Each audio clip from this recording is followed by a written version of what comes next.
Aquí Capitán ANCAP. Desde Radio Antorchas. Desde Radio Antorchas.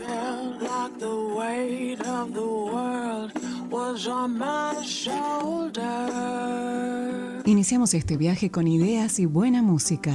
Me levanto temprano, soy un esclavo libertario que clama clavar en tu alma lo necesario. Falta más amor y con dolor recompensamos. Aquí Capitán ANCAP. El equilibrio fatal de un estado endemoniado nos dan deuda para pagar tanto saqueo. Esto no es recreo, reos del regateo. Por favor, tío Adam. Iniciamos este viaje con ideas y buena música. Por favor, tío Hayek, libérame del mal.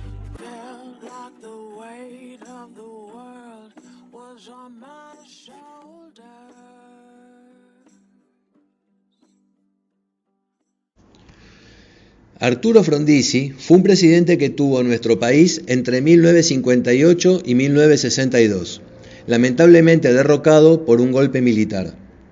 Fue presidente muy joven, a los 50 años de edad.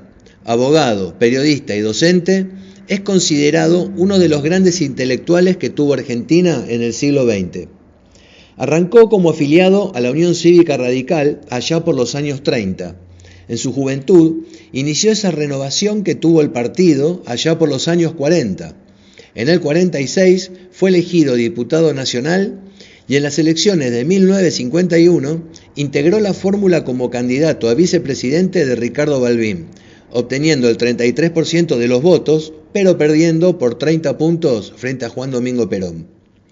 Fue famoso por su libro editado en 1954, Petróleo y Política, al ser muy crítico de los contratos petroleros firmados por Perón con la Standard Oil de California, pero proponiendo el monopolio de YPF dentro de su política petrolera. No apoyó la Revolución Libertadora que derrocó a Perón en 1955, lo que le valió el enfrentamiento con Ricardo Balbín, un poco propenso a apoyar dicho golpe de Estado. Por tal motivo, Frondizi creó la Unión Cívica Radical Intransigente, la UCRI. De esta manera, con el peronismo proscripto, en las elecciones de 1958 se enfrentaron Frondizi y Balbín, uno por la UCRI y otro por la Unión Cívica Radical, ganando el primero por 49 a 32. Siempre se habló de un pacto en secreto que hizo con Perón pidiéndole los votos. Si bien no hay nada documentado, fue un secreto a voces. Impulsó dentro de su presidencia el desarrollismo, menos impulsado desde el Estado y más orientado al desarrollo de la industria pesada, cambiando la política de Perón, que fue la de desarrollar la industria liviana.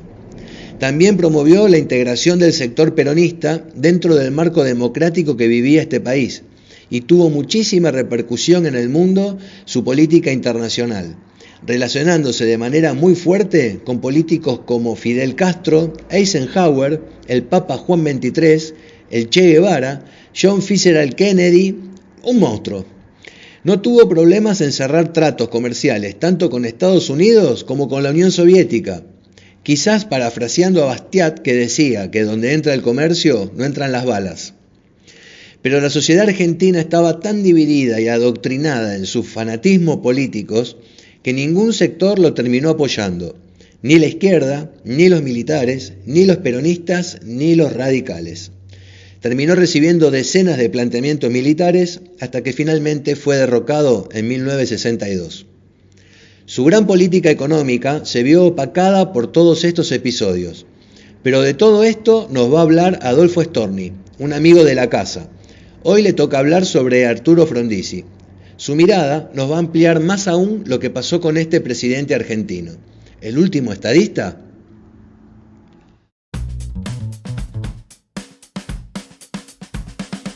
Radio Antorchas y viva la libertad.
Bueno, Adolfo, ¿cómo estás? Una vez más, bienvenido a Radio Antorchas, a una nueva charla. Gracias por participar acá siempre conmigo. Y bueno, ¿cómo estás, Adolfo? ¿Todo bien? Sí, todo bien, Fabián, todo bien, muchas gracias. Bueno. Con vos estamos haciendo programas siempre hablando sobre presidentes argentinos y si la memoria no me falla, ya tenemos programa de Hipólito Yrigoyen, Marcelo T. de Alvear, Agustín P. Justo, Juan Domingo Perón, una parte particular de su segunda presidencia, y hoy vamos a hablar de don Arturo Frondizi. Es don porque es ingeniero, ¿no? No se le puede decir doctor. No, Frondizi era abogado, no, Frondizi era ¿Abogado? abogado. Sí, Mirá. Perdón. Yo pensé como cuando le dicen don Arturo Frondizi y dije, bueno, en una de esas este, no era abogado.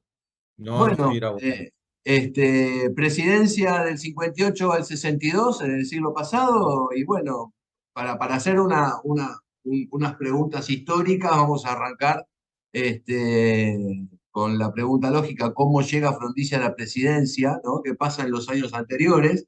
No nos vayamos tan atrás, pero un poquito atrás hay que ir para saber cómo se instala Frondizi en la Casa Rosada.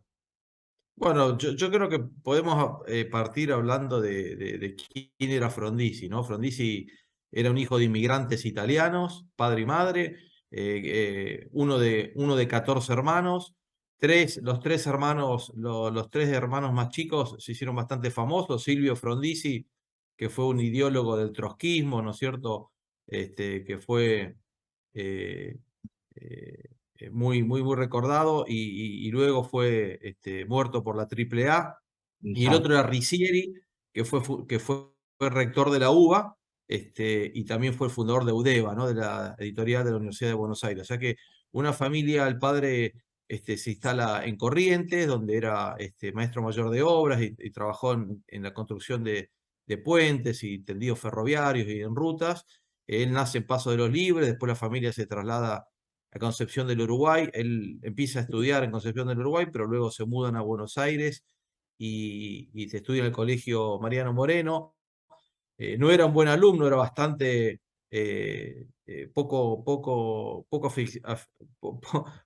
adepto al estudio y se destacó mucho en su adolescencia como gran jugador de fútbol y como boxeador. De hecho, hay fotos de Frondizi luciendo la camiseta de Estudiantes de Buenos Aires y jugaba con boina, ¿no? Es muy gracioso verlo jugar con boina. Bueno, la cuestión es que él quiere entrar al colegio militar y es rechazado, digamos, porque es aplazado, saca malos resultados. Y ya sobre el final de la secundaria empieza a estudiar y bueno, y ahí obtienen mejores notas, entra a la universidad y se reciben solo 3 años de abogado. No tuvo participación en la política estudiantil, universitaria de esos años. Y bueno, la cuestión es que él cuando le tienen que dar el diploma ya había caído Hipólito Yrigoyen en el golpe de Uriburu, y cuando tiene que ir a retirar el diploma, él lo rechaza porque se lo daba a un gobierno no democrático. Bueno, la cuestión es que a partir de ahí él se acerca al radicalismo y hace todo el curso, digamos, primero como abogado de presos políticos y tiene activa participación en distintos organismos de derechos humanos. Bueno, conoce la cárcel en varias oportunidades, en el gobierno de Uriburu y luego en el de Justo. Y bueno, y él tiene una posición contraria a lo que era la postura más conservadora de Alvear y su grupo, y termina fundando un grupo disidente que se llamó la Intransigencia o Intransigencia y Renovación. La cuestión es que llega al año 45, en la previa a la elección de Perón, y él junto con Moisés Levenson es uno de los redactores de la Declaración de Avellaneda, donde el radicalismo tiene una orientación más de izquierda, un nacionalismo de izquierda, estatización de los servicios públicos, reforma agraria, digamos, una postura, digamos, bastante más corrida hacia la izquierda.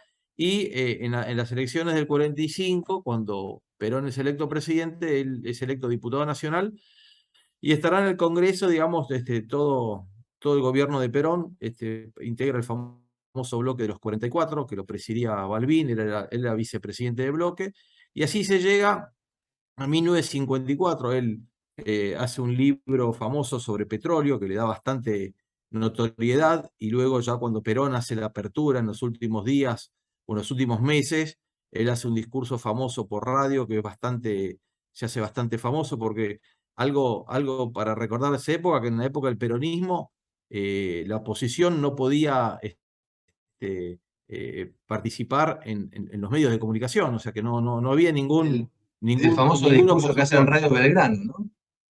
Así es, muy famoso, y ahí se hace conocido, y la verdad que dice cosas bastante coherentes, y digamos, en vez de echar más leña al fuego, era un mensaje, digamos, más superador y esperanzador. Y bueno, la cuestión es que se hace muy famoso. Bueno, lo derrocan a Perón, él no participa en el golpe, y apenas derrocado Perón, tiene una actitud bastante crítica de la Revolución Libertadora, porque entendía que no era un régimen, digamos, de libertades y de amplitud y de cabida para todos los argentinos, sino que veía que se estaba polarizando la sociedad entre Sí. peronistas y antiperonistas, gorilas y Digamos peronistas, etcétera. que la Revolución Libertadora fue en el año 1955, 3 años antes, faltan 3 años para la asunción para lo que venga después, ¿no? La asunción de Frondizi.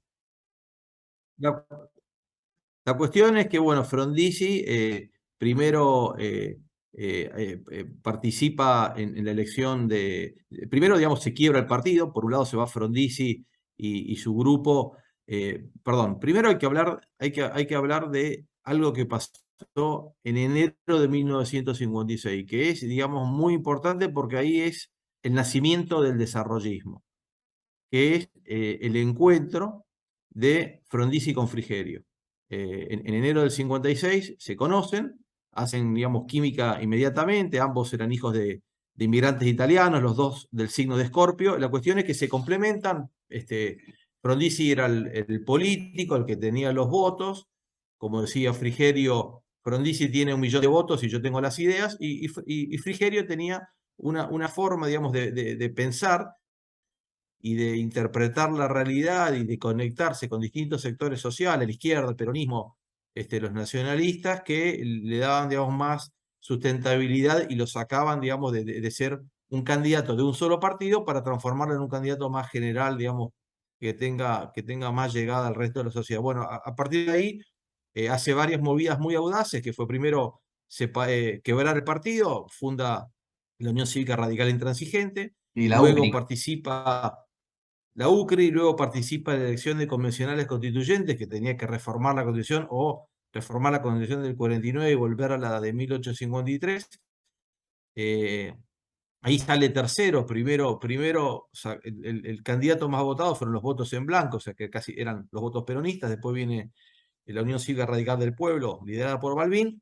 Tercero, el frondicismo. La cuestión en que en pocos meses que van, digamos casi 5 meses que van entre la elección de constituyentes y luego la elección nacional, él hace el acuerdo que siempre se negó, pero después sobre el final el propio Frigerio lo reconoció, hace un acuerdo con Perón, donde había muchas cláusulas que iban desde la entrega de dinero a Perón hasta el apoyo de votos del peronismo, y bueno, el levantamiento de las proscripciones, la devolución de los bienes de los sindicatos, hasta la devolución del cadáver de Evita que habían escondido, secuestrado y escondido los militares. Bueno, la cuestión es que se hace un pacto, y Frondizi logra entre las elecciones de constituyentes y las elecciones presidenciales duplicar el caudal de votos, y hace una victoria arrolladora digamos, casi todas las provincias y una amplia mayoría en el Congreso. Y bueno, la cuestión es que llega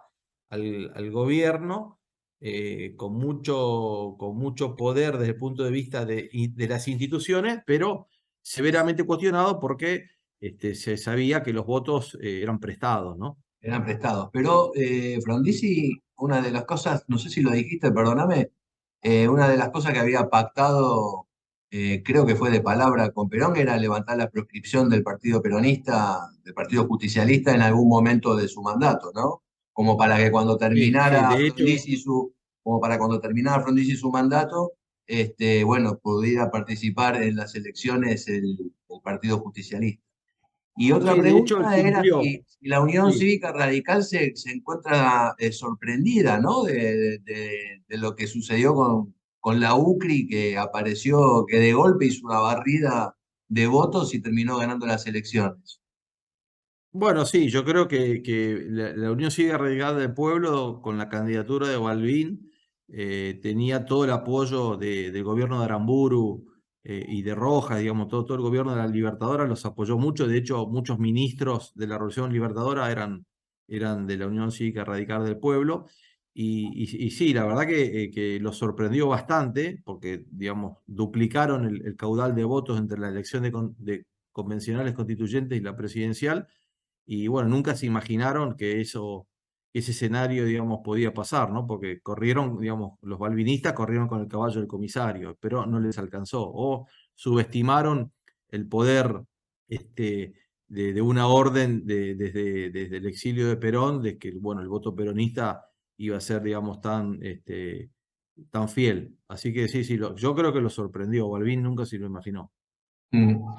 Volviendo a Frigerio, ¿no? ¿Se lo puede considerar como que fue el ideólogo del desarrollismo y Frondizi un poco el ejecutor?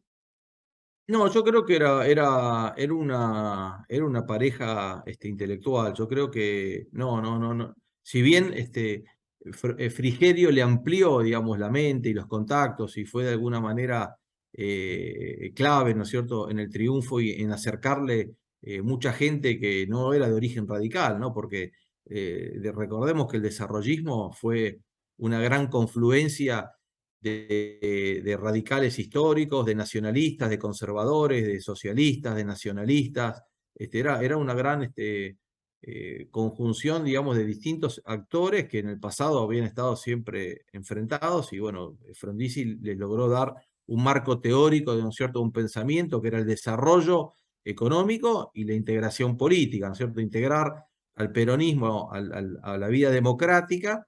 Obviamente que en esa época más que nada al partido y no tanto al líder, porque digamos Perón creo que los primeros años estaba, luego de su derrocamiento, estaba bastante desprestigiado, luego digamos fue básicamente por, como decía el propio Perón, no es que yo haya sido bueno, sino los que vinieron después fueron muy malos, entonces se fue reivindicando su figura, pero hay un dicho de Cafiero que dice, Perón estaba muerto y vino el estúpido de Frigerio con el pacto y lo resucitó, ¿no? O sea, creo que Perón entre el 57 y el 58 estaba bastante debilitado, y incluso hasta económicamente, ¿no? Estaban bastante cortos de fondos, y el acuerdo entre Perón y Frigerio le dio una vitalidad política y también, digamos, un poco de oxígeno económico.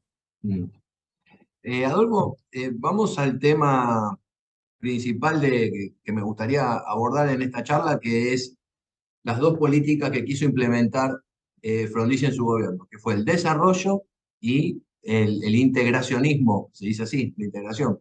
De hecho, después Frondizi termina formando una línea política que se llama MID, que es el Movimiento de Integración y Desarrollo, como queriendo seguir ese mismo lineamiento, esas mismas ideas volcadas, que bueno, el MID participó en las elecciones de 1983 y todavía es un partido político, chico, pero es un partido político al fin.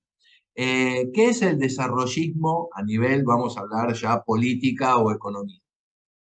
Bueno, el desarrollismo era, en esa época se hablaba del subdesarrollo, de los países subdesarrollados y los países desarrollados, y era elevar la capacidad productiva y la integración al mundo, ¿no? O sea, digamos, básicamente lo que hizo el gobierno de Frondizi fue detectar o favorecer el desarrollo de varias industrias, que pueden ser llamadas también industrias madre.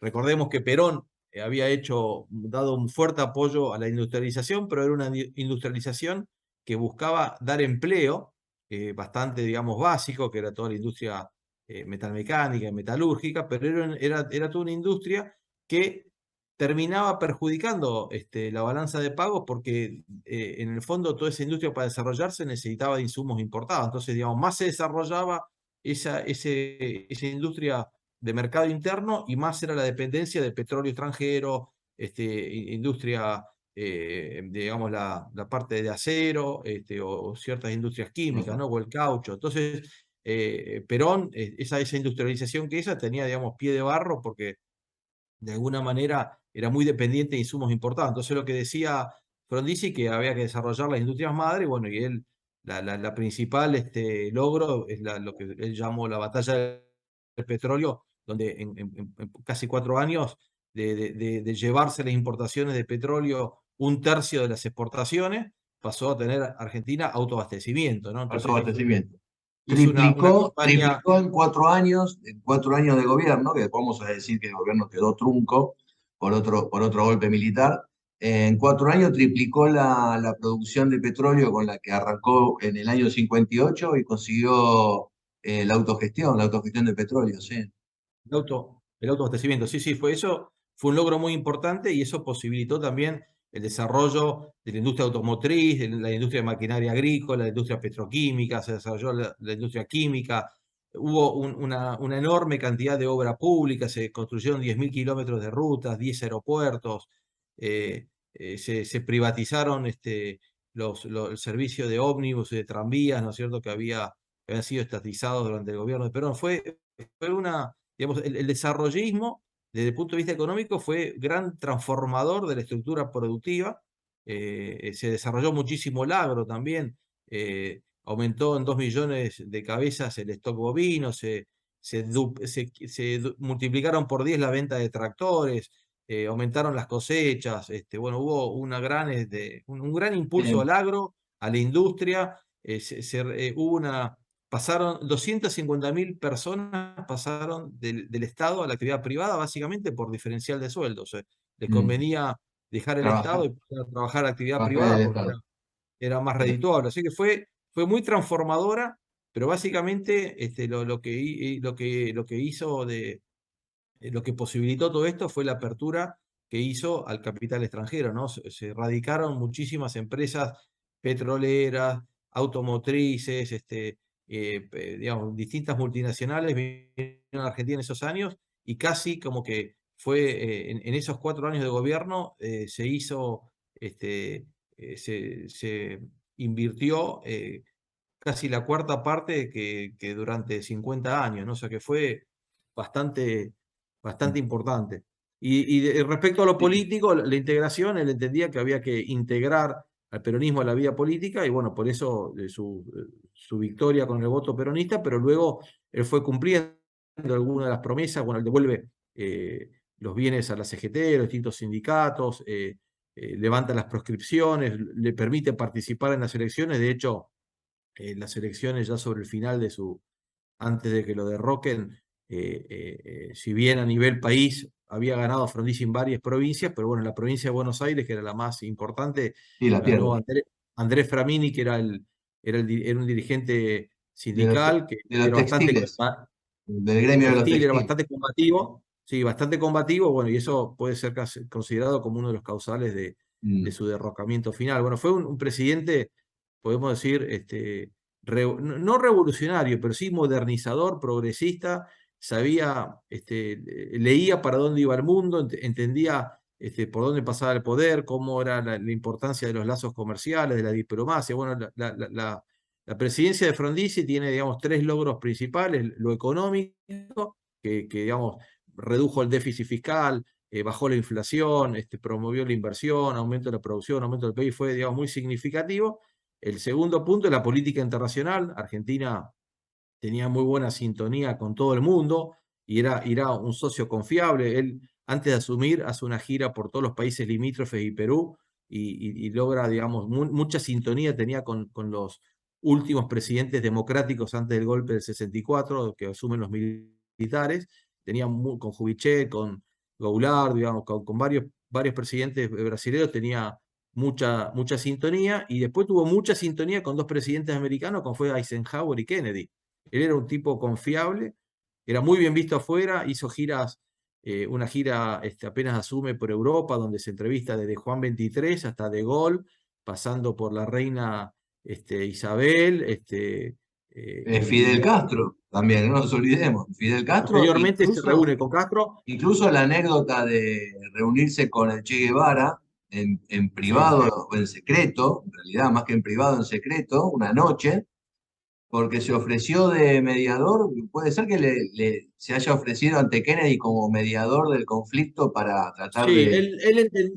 él entendía que marginar a Cuba era empujarlo hacia la Unión Soviética. Entonces él quería mantenerlo dentro de la órbita de la OEA, ¿no es cierto?, y los países americanos, y que había que quebrar, digamos, ese creciente enfrentamiento que había con Estados Unidos, y que lo único que hacía la política norteamericana era empujarlo hacia la Unión Soviética. Bueno, él vino el Che Guevara a Punta del Este, a una famosa convención que hubo, y después hizo un viaje medio clandestino en avioneta a Buenos Aires, y ahí se reúne con Frondizi. Bueno, eso, las elecciones donde gana el peronismo en la provincia de Buenos Aires, sumado a esa reunión con el Che Guevara, y bueno, y todos estos acuerdos que tenía con Perón, y todo el tema de la apertura, digamos, del petróleo. Bueno, eso lo enemistó bastante con los sectores más nacionalistas del ejército, y bueno, lo terminan destituyendo, ¿no? Frondizi era una persona, o el gobierno de Frondizi fue atacado por los peronistas,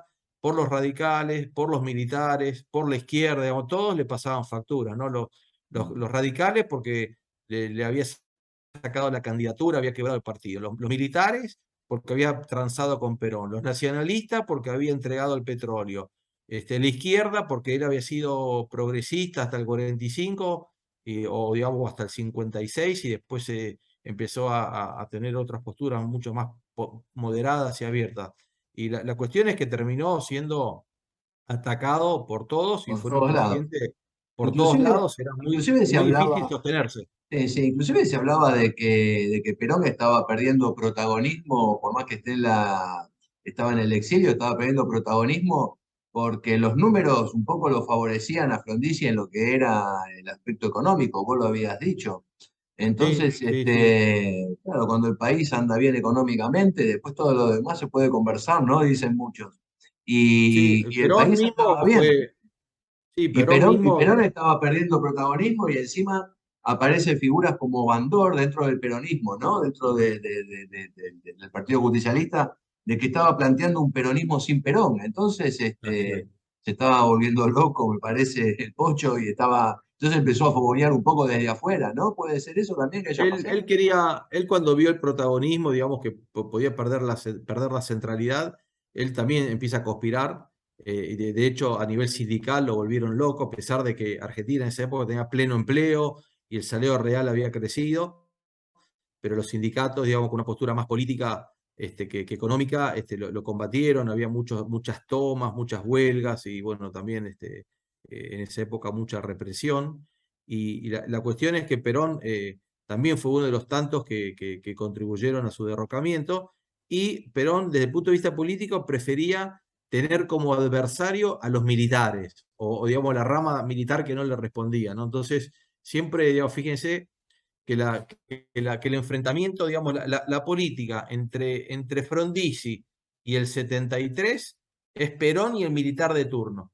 No importa si el presidente era Frondizi, Guido o Ilia, pero siempre era Perón contra los colorados, Perón contra Onganía, Perón contra Lanuse, Perón hasta que él vuelva a recuperar la centralidad. Entonces, Frondizi de alguna manera también, a pesar de que había llegado con los votos de Perón, y a pesar de que había compromisos y pactos, y había que cumplir ciertas promesas, la cuestión es que Perón, al perder esa centralidad, también empezó a ser uno de los responsables de su derrocamiento, ¿no? Si bien no fue el principal, creo que fueron los militares, pero bueno, todos, Sí, sí, y sí, los los mencionamos, militares no todos pararon de hacerle participaron. planteamiento, iban una vez por semana por lo menos, lo Sí, volvían sí, se loco. habla de que hubo 36 planteos y 6 golpes de Estado concretos, ¿no? Pero ya al final estaba muy desgastado, bueno, y muchas veces lo forzaron a primero desprenderse de Frigerio, después a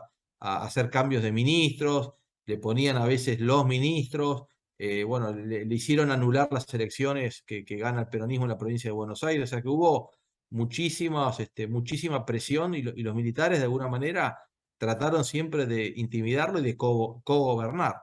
Y digamos, después, si bien muchos conspiraron contra Frondizi, años después nadie se hizo cargo y, digamos, fue uno de los golpes donde todo el mundo se arrepintió de Sí, haberlo realizado porque se dieron cuenta que digamos, Frondizi era un tipo de avanzada, que había entendido cómo funcionaba el mundo y bueno, y había dado esa transformación a la economía que venía de años de estancamiento, ¿no? Desde prácticamente la década del 40 y del 50 habían sido perdidas en términos económicos, ¿no?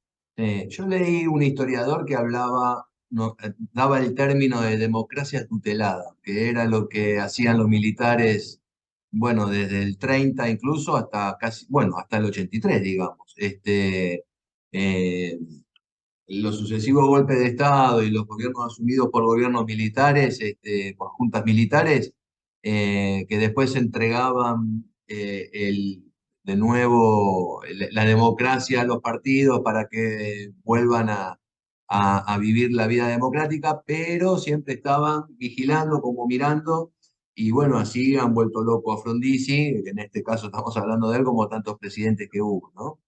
Sí. Te puedo hacer un paréntesis porque te quiero hacer una pregunta. O sea, si me podés marcar la diferencia entre desarrollismo y intervencionismo, porque habíamos hablado en el en el programa que hablábamos sobre el gobierno de Agustín P. Justo, de que era un gobierno intervencionista, en donde el Estado era parte, ¿no? Justamente intervenía para lograr balanzas, equilibrios, en distintos sectores económicos del país. Y en el desarrollismo también hay fuerte presencia del Estado, ¿no? ¿O no? No, yo digo, mira, en el gobierno de Frondizi, la presencia del Estado se dio básicamente en el tema petrolero, pero digamos, la exploración y la producción eran empresas privadas, pero bueno, tenían la obligación de venderle todo YPF, ¿no? Que era en el fondo el gran refinador y comercializador. Pero después en el resto de la economía, el gobierno de Frondizi no se metió, todo lo contrario, digamos, entendía que el Estado no debía meterse donde el sector privado hacía bien las cosas y de hecho devolvió muchas empresas que fueron estatizadas o nacionalizadas por el peronismo, desde el grupo Bember de cervecería Quilmes hasta las empresas alemanas que habían sido confiscadas. Así que desde ese punto de vista, sacando, sacando al petróleo, era un sistema mixto. Y después estaba el tema, perdón, de Somisa, que también favoreció bastante su gobierno, su funcionamiento. Podemos decir que el resto de la economía, en el agro, el resto de la industria, el comercio exterior, digamos, fue bastante respetuoso, digamos, de la propiedad privada, de la iniciativa privada, y no se metió para nada. Así que Mm. no era un gobierno intervencionista al estilo de Justo en la década del 30, ¿no es Sí, cierto? sí, Que sí. el Estado se ponía a comprar cosechas o a exportarlas, o participaba en la formación de precios, ¿no? O en la propiedad de los stocks. Yo creo que no, fue todo lo contrario. Mm. Una pregunta, ¿qué esperaban los militares en esa época? Porque Frondizi, por un lado, hace un pacto con Perón, que si bien nunca fue firmado, escrito y nunca se habló, pero siempre se supo que existió. Que Frondizi le había prometido devolverle la personería jurídica, o sea, levantar la proscripción, bueno, creo que el Sí, término es levantar la proscripción, al sí. Partido Justicialista. Que para las próximas elecciones que iban a ser en el 64, bueno, pudiera participar el Partido Justicialista. Capaz sin Perón, porque seguía en el exilio y bueno, bueno, tampoco se puede hacer futurología, estábamos en la década, final de la década del 50. Pero después eh, tuerce el rumbo, pasa algo con Frondizi, o qué pasó que de repente bueno, los militares, más allá de hacer todo lo que hicieron, las macanas que se mandan, terminan haciendo tantos planteamientos y bueno, terminan derrocándolo. Bueno, a ver, recordemos que el ejército, sobre todo, los militares en general, pero el ejército en particular, era un actor político desde que justo fue ministro de guerra, ¿no es cierto?, en el gobierno de Alvear en adelante. Para mí, digamos, y esto es una interpretación personal, se crea el partido militar, Que el partido militar, al principio tenía una posición muy anti-irigoyenista, después gobierna, digamos, junto a Justo, después parte se hace más nacionalista y apoya a Castillo, bueno, después viene el golpe del 43, después viene Perón. La cuestión es que los militares fueron actor central de la política, porque eran interventores, estaban en las empresas estatales, en los ministerios, ¿no? Tenían, y bueno, y durante el gobierno de Perón había crecido mucho la cantidad de oficiales, ¿no? El libro de Potash muestra la evolución, ¿no es cierto?, de la cantidad de coroneles y generales que hizo Perón, digamos, es como salía a nombrar empleados públicos, ¿no? Hizo crecer, digamos, la cúpula del ejército. La cuestión es que se llega a la revolución del 55, esa revolución tiene ya su enfrentamiento militar, digamos, la rama más nacionalista de Lonardi y la rama más, si querés, más radical o menos nacionalista de Aramburu y de Rojas, y esa línea es la que gana y era muy antiperonista, ¿no? Porque quería borrar al peronismo como actor político y borrarlo, digamos, y no se podía nombrar, no se podía decir Perón, digamos, era el tirano prófugo, y cometen muchos errores, ¿no? Porque cometen el error, por ejemplo, de entregarle los sindicatos a la izquierda, que hasta el gobierno de Perón, digamos, Perón había eliminado a la izquierda de los sindicatos, y estos por la desesperación, ¿no es cierto?, de borrar al peronismo, se los entregan a dirigentes con poca representación, pero de alguna manera bien identificados con la izquierda, ¿no? De distintas vertientes. Así que los militares, cuando empiezan a jugar política en la Revolución Libertadora y después condicionando, nunca entendieron de qué se trataba la cosa, ¿no? Nunca entendieron de que había que modernizar la economía, digamos, en ese sentido eran bastante nacionalistas y cerrados, veían la política petrolera casi como un pecado, una aberración, la apertura hacia el peronismo como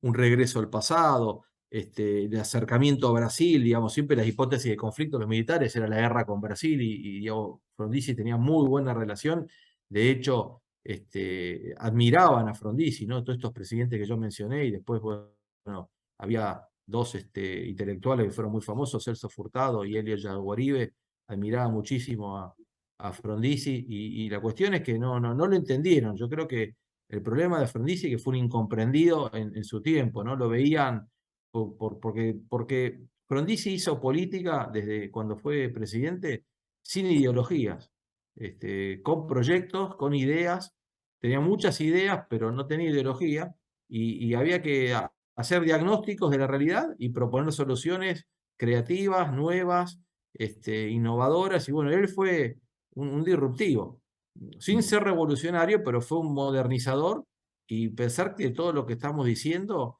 y podríamos estar horas hablando de los logros y los cambios que hizo, solamente los hizo en 4 años, ¿no? Entonces hablamos de lo que hizo en la economía, hablamos de lo que hizo en política internacional, y un tema no menor es todo lo que hizo a nivel de educación, porque digamos, del gobierno de Frondizi se habilitan, se autorizan el funcionamiento de las universidades privadas, que ahí se le da el rol a la iglesia, digamos, con la Universidad Católica y la Universidad del Salvador de los Jesuitas, y después, bueno, surgen muchas más, y bueno, también él es el creador de la Universidad Tecnológica Nacional, que era la continuadora de la Universidad Obrera que había hecho Perón, pero después crea el Consejo Nacional de Educación Técnica, el Estatuto del Docente, la Junta de Calificaciones, bueno, nunca estuvieron tan bien, y de hecho toda esa década del 60 que dura hasta la Noche de los Batones en el 66, toda esa explosión de la universidad pública, esa creatividad, toda esa cantidad de intelectuales y que hubo, que luego, digamos, muchos terminan en el exilio, primero moridos a palos y después en el exilio, bueno, todo eso es producto de la apertura y del fondeo que hace Frondizi de la universidad pública, a pesar de que había autorizado el funcionamiento de unidades privadas, pero le dio mucho presupuesto y mucho vuelo y mucha libertad, y bueno, y digamos, los mejores años de las universidades estatales argentinas están en la década del 60. Después viene la decadencia, pero digamos, el esplendor de la universidad pública argentina es la década del 60. Sí. Y el gran responsable es Frondizi. Sí. Justo me parece que respondiste la última pregunta que te iba a hacer ahora. Te iba a preguntar tu definición, ¿qué es para vos un estadista y por qué consideras a Frondizi como el último estadista? Bueno, un estadista es alguien que piensa, digamos, en los intereses del país, del Estado, por sobre todo, digamos, la coyuntura y el partido o, digamos, los amigos. Y es una persona que piensa en engrandecer el Estado, ¿no? Y engrandecer el país. Y bueno, él pensó en cómo salir de la decadencia, del subdesarrollo, de la pobreza, de las divisiones, y bueno, eso para mí, digamos, fue el último, si bien algunos intentaron hacer algo, pero digamos, se quedaron casi en el amague. Bueno, Frondizi fue el último que pensó el país, cómo podía desarrollarse, cómo podía integrarse al mundo, vio lo que era el globalismo, digamos, cómo funcionaba la economía global, cómo eran las relaciones en un en un mundo dividido entre la sociedad libre y los países comunistas. Bueno, él entendió todo eso y a pesar de que, digamos, tenía una postura occidental y cristiana, por decirlo de alguna manera, no dejó de hacer negocios con la Unión Soviética, con China, con los países del bloque del Este, ¿no? De una Sí, sí, persona sí, capaz lo dijiste pragmática en las anteriormente. relaciones internacionales, muy pragmática en las relaciones internacionales, y digamos, nadie le cuestionó eso porque él nunca dejó de ser confiable para los presidentes americanos con los que le tocó interactuar. Por el contrario, era tipo muy, muy respetado, muy de confianza, y bueno, podemos hablar del gabinete de lujo que tuvo, ¿no? Los ministros que tuvo fueron de lujo, los gobernadores que había en esa época, todos de lujo, bueno, era gente, él logró incorporar a su gobierno a muchos jóvenes y a muchos veteranos y a gente, a muchos intelectuales que tal vez nunca hubiesen estado en la función pública. Bueno, él tenía un gobierno de talentos, no estaba muy bien rodeado, muy bien rodeado. Lamentablemente fue incomprendido y fue de alguna manera hackeado digamos, atacado por casi todas las fuerzas políticas y bueno, las mismas fuerzas armadas, ¿no? Todos Sí, sí. conspiraron para sacárselo de encima. Sí, sí, un gran ideólogo separado también un poco de la ideología, ¿no? De no ser tan pro de un partido o ser anti otro partido y pensar más en el diagnóstico y el tratamiento, ¿no? Capaz de los Vos, problemas vos, que le- había vos o lees el, de la forma de crecer. sí, vos lees el discurso cuando él asume la presidencia y es totalmente aplicable al momento actual. Y muchos de los Lo discursos voy cuando a, él hace... lo vamos a pasar cuando dice que un país es un taller, cuando arranca así, pero un país es como un taller, donde tenemos obreros que hay que laburar, el tipo fomentaba, bueno, la idea del trabajo estaba mucho más cimentada en esa época que ahora, ¿no? Este, pero sí, sí, sí, sí, el discurso ese es muy bueno. Bueno, Adolfo, estamos hablando, no paramos de hablar del presidente. ¿Qué vendrá? ¿Cuál será el próximo? ¿Eh? se nos acabaron los próceres, me parece. Se acabaron, ¿no? Porque encima pusiste que este es el último, así que bueno, ahora de qué hablaremos, ¿no? Sí, sí, Este, la verdad que sí, es muy difícil, digamos, dar la talla intelectual, ¿no es cierto?, de lo que fue Frondizi, porque si bien, como dije, era abogado, pero también él había hecho estudios libres de economía, de filosofía y de sociología, era un tipo muy preparado, muy leído, y dicho a veces hasta por propios peronistas, ¿no? O sea, lo dice, creo que Arturo Jaureche, que dice, fue el primer presidente intelectual que tuvo Argentina, y de hecho podemos decir que sí, así fue, ¿no? Era un intelectual, pero no por eso era un animal político, era una persona que a todo el mundo cautivaba, no era demagogo, no era falso, era un tipo que era, digamos, que la gente lo escuchaba y la convencía, ¿no? Pero porque era un tipo racional y había mucho estudio detrás, ¿no? Era una persona que estudiaba los problemas decía que era un intelectual, que estudiaba los problemas, tenía un gran equipo de colaboradores y era muy creativo e innovador a la hora de las soluciones, ¿no? Y de las propuestas, de los planes de gobierno. Así que en casi todas las áreas podemos decir que dejó la situación mejor que la que encontró, ¿no? Puso una mirada totalmente innovadora sobre la forma de resolver muchísimos problemas que tenía la economía, sobre todo la economía argentina, ¿no? Pero como dijimos, también la educación, las relaciones internacionales, bueno, toda la parte esta de la integración hacia el peronismo, nada le era ajeno y bueno, y tenía casi la contra de gran parte de la sociedad, no digo de la sociedad, pero sí de actores políticos y militares muy importantes, ¿no? Los empresarios lo apoyaron, los industriales, el agro, en gran medida la iglesia, pero bueno, los militares no, los radicales no, los nacionalistas no, la izquierda no, y bueno, todo eso generó un enfrentamiento, digamos, y un desgaste que bueno, ya al final no tenía, se había quedado sin armas, digamos, y casi sin poder, ¿no? O sea, lo fueron minando de poder. Algún día podríamos hablar, ya que se nos están acabando los presidentes, como decís vos, del problema capaz fundamental que tiene este país de ser tan fanáticos ideológicamente y tan separados ideológicamente de dos posturas tan distintas, ¿no? Porque por un lado está el peronismo y por el otro está el antiperonismo también. Obviamente que el antiperonismo nació porque primero nació el peronismo, pero no puede haber una bronca, un odio, una diferencia tan grande, casi irreconciliable entre esos dos sectores, y capaz de lo que provoca todos estos entuertos que tenemos en este país, ¿o no, Adolfo? Mira, yo creo que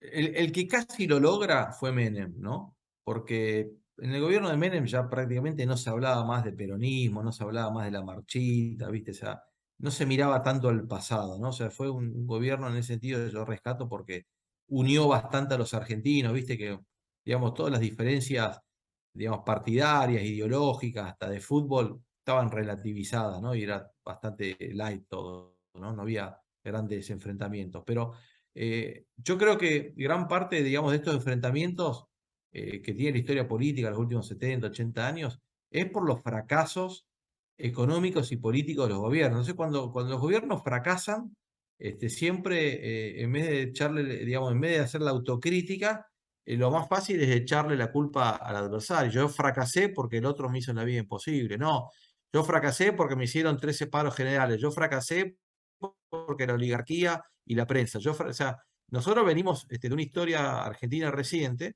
donde toda la culpa la tiene el otro. Digamos, y el gobernante de turno no se hace cargo de ninguno de los errores. Entonces, como hay fracasos y digamos, hay toda hay una serie de malas políticas, ¿no es cierto? Que ya me las sé de memoria, ¿no?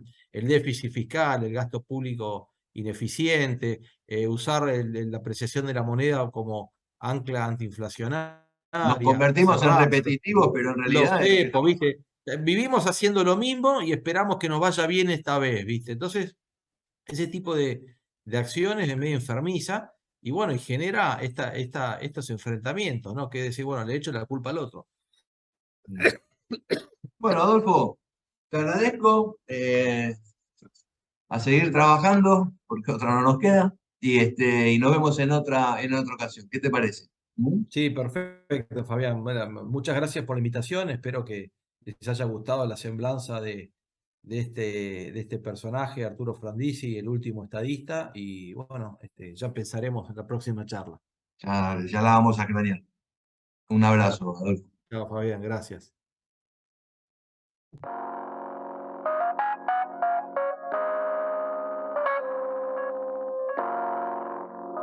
Radio Antorchas y viva la libertad.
Una nación es un taller donde el trabajo no puede detenerse jamás, porque los bienes espirituales y materiales de que todos disfrutan dependen de la labor de todos.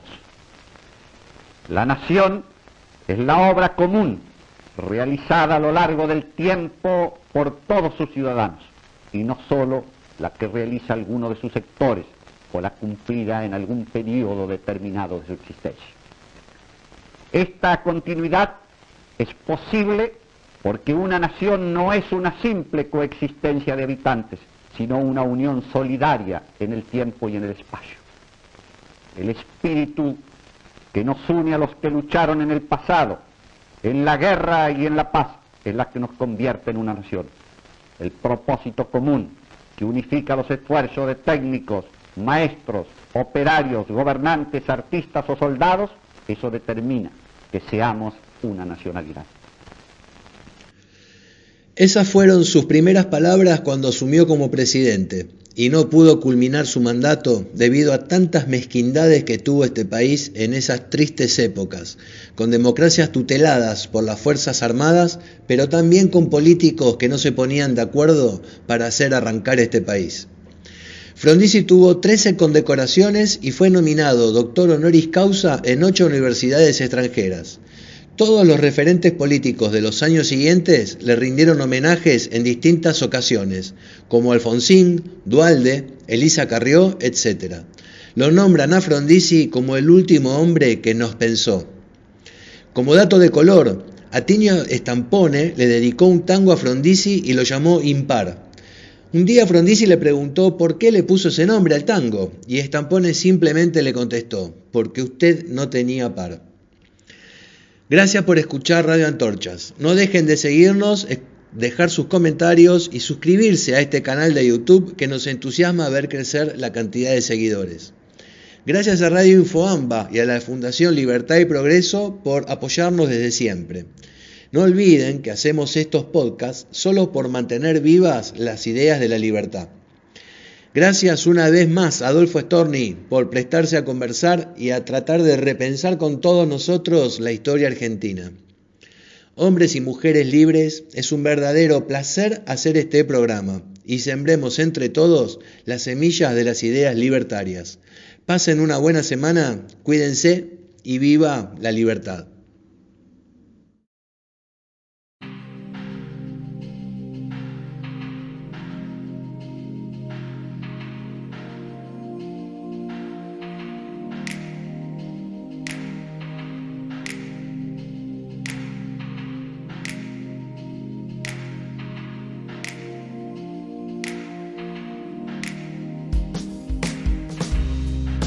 Radio Antorchas y viva la libertad.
Los espero en el próximo viaje de Radio Antorchas, ideado por Capitán ANCAP.